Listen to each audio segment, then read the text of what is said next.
Najad al-Muallim, Iran stands by Syria against the conspiracy until right overcomes injustice.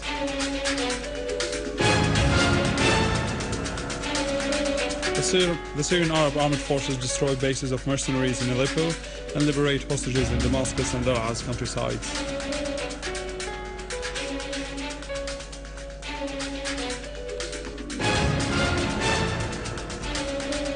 And more protests in Saudi and demonstrations in Riyadh and Jeddah, while the Bahrainis continue to fight the Saudi occupation of their country.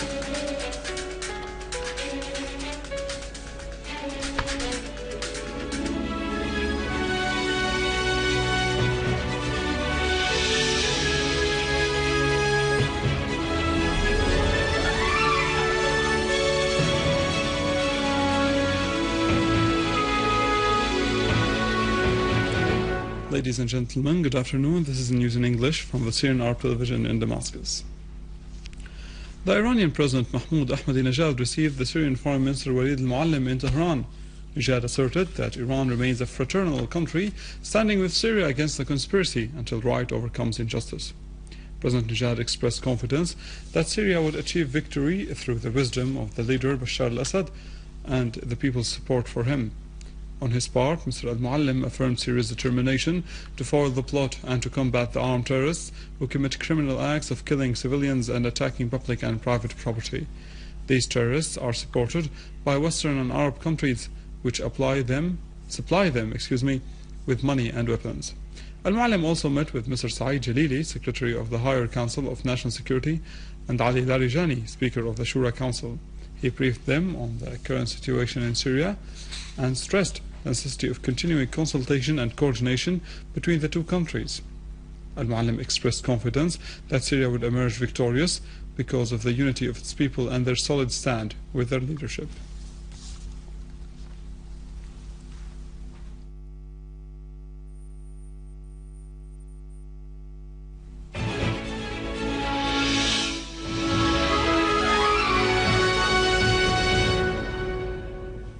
Our armed forces continue to chase the terrorist mercenaries in Aleppo and inflict heavy casualties among them. In spite of the campaigns of lies and suspicious TV channels, the Saladin quarter kicked out the terrorists. Aleppo is a steadfast castle facing and foiling the terrorists. Our armed forces kicked out the mercenaries and inflicted heavy casualties among them in the quarter of Saladin. Our forces continued the process of purging the place and kicking out the terrorists. Among the dead terrorists were Ahmed al-Janoudi, Muhammad Abd al-Salam Salloum, Ali al-Hussein Abu Hussein, and Muhammad al-Sa'id, in addition to other terrorists from various Arab nationalities. In Al-Hamadaniya, close to Salah ad-Din, the security forces killed a number of armed terrorists who frightened citizens with crimes of murder and sabotage. The security forces also confronted an armed gang that tried to storm the building of the party group in the Aleppo countryside, inflicting heavy casualties among them. Security forces continue to carry out operations in areas that suffered from terrorist crimes of armed groups.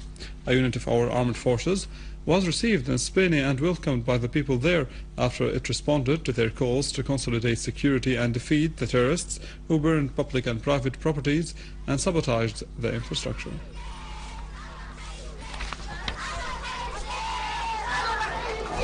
The situation here was really bad. We couldn't walk in the streets. I have left my home and I couldn't be back till yesterday. Thank God the Syrian army came and now we feel safe. The terrorists were in the neighborhood terrorizing people. Thanks God, it's better now after the Syrian army came. The armed terrorists were here shooting and killing innocent people. The Syrian army protected the citizens here and made them feel safe. We are proud of them. The tragedy of kidnapped citizens in the Shifoniya in Damascus countrysides ends after an operation by the Syrian Arab Armed Forces. As I was going to buy bread and return to the hospital last Thursday, a terrorist gang kidnapped me under the threat of arms. They took me blindfolded in my car to an unknown destination. They beat me and tortured me. When they knew that I was a doctor, they stopped beating me for a time. It seems that they wanted me to treat their wounded and then to kill me. I was going to work in the municipality. A group of armed terrorists stormed its building, blindfolded me and took me to an unknown destination. We arrived in a farm after an hour. They beat me and tortured me, breaking a number of my ribs and causing full paralysis of my right hand.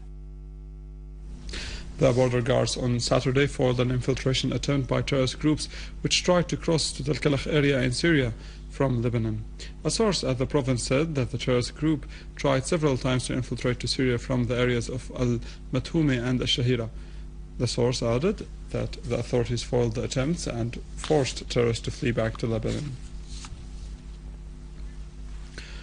Border Guards forces foiled an attempt by a terrorist group to infiltrate into Syria from Jordanian territories through Tel Sihab in Daraa countryside. An official source said that a clash with the terrorists inflicted casualties among them, while the rest escaped into Jordan. The British Sunday Telegraph newspaper revealed that the accounts of Islamist militants fighting against the Syrian state in the northern region included people from Pakistan, Bangladesh and Chechnya, with some of them speaking English. The Sunday Telegraph reported in an article published on Saturday that the British Foreign Office is investigating reports that British citizens are around Islamic fighters who kidnapped a British photographer and his Dutch colleague in northern Syria. It quoted a source close to the incident as saying that British John Cantley and Dutchman Jerian Ormans were held by Islamist fighters for a week after they accidentally came across their camp while crossing the border from southeast Turkey to report on the events taking place in Syria. While they were held in captivity, the source added that the journalists were threatened with death unless they converted to Islam, before another group of the so-called Free Syrian Army militias turned up the camp and demanded that they should be released. The source told the Sunday Telegraph that the camp members included people from Pakistan, Bangladesh and Chechnya, with no Syrians present, adding that around 40% of them apparently spoke English, but it wasn't clear what nationalities they were. The source noted that there were at least 6 men with British-sounding voices, including one with a heavy South London accent.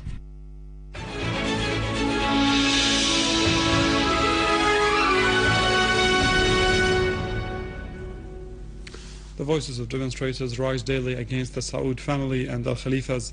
The uprising of the Al-Hijaz extends to the capital Riyadh. In Bahrain, there are black rooms to torture the detainees. The opposition launches a campaign to expose the immoral practices against citizens there. More about that in the following. Al Saud and Al Khalifa have failed to stop the popular uprising. The voices of demonstrators rise louder every day, calling for freedom and democracy in Najad and Al Hijaz. The protests are extending from the eastern region, which is witnessing a strong uprising in spite of suppression. A demonstration of cars in the streets of Al-Riyadh called for releasing the detainees in the eastern region, where poverty prevails, although the region is floating on a sea of oil. The oil is stolen by the princes of Al Saud, who turned the region into a closed military zone without electricity. Wounded people are receiving treatment in hospitals. All means of communication are cut off, preventing the voices of demonstrators from reaching the world. Al-Bahrain is under Saudi bullets and poisonous gas. Houses in all the cities of Bahrain are being stormed and people are savagely detained. The wounded are arrested in hospitals. The British daily newspaper The Times described how a Bahraini police officer tortured prisoners in secret sites described as black spots. The armed forces of the Wahhabi Saudi regime continue to suppress popular protests in Al-Qatif. They wounded 18 people with bullets and poisoned gas.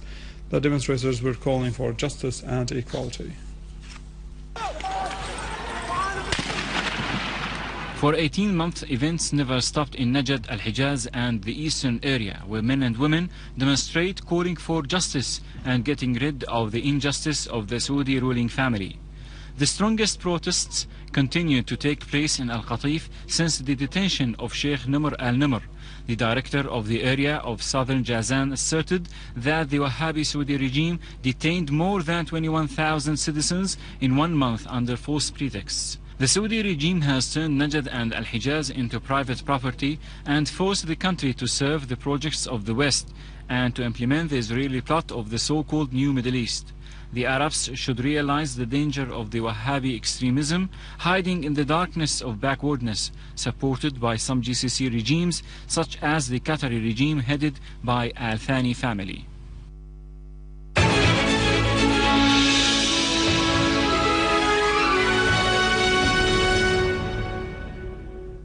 The atmosphere of Ramadan and its familiar rituals have become popular, and to avoid being too thirsty in the summer, some drinks like the Indian dates and licorice would become particularly useful. In the holy month of Ramadan, many popular food and drinks become essential on the table of Al-Iftar. And the special drinks of Ramadan have many advantages as they give energy for the body, facilitate digestion, and clear the intestine, as well as many other multiple medical benefits. The familiar drink in Ramadan are al-jallab, the Indian dates, and lemon. This becomes a habit in Ramadan. We are used to it since our grandparents, and we grew up with this tradition. We are more interested in them in Ramadan, but they are delicious all over the year, as long as we are healthy and good. I feel that those drinks are special for Ramadan. As a custom, Ramadan can't go without Indian dates, apricot, juice, jallab and others. It is a habit in addition to their benefits. I drink lemons, orange juice in addition to licorice because it helps digesting. It's good for the stomach. The markets are full of special drinks for Ramadan, as many sellers become creative in preparing them to meet the needs of the citizens. And with this, we conclude our news bulletin for today. For more news about Syria and the region, you can always visit our website in English, www.syriaonline.sy. But now stay with us. After the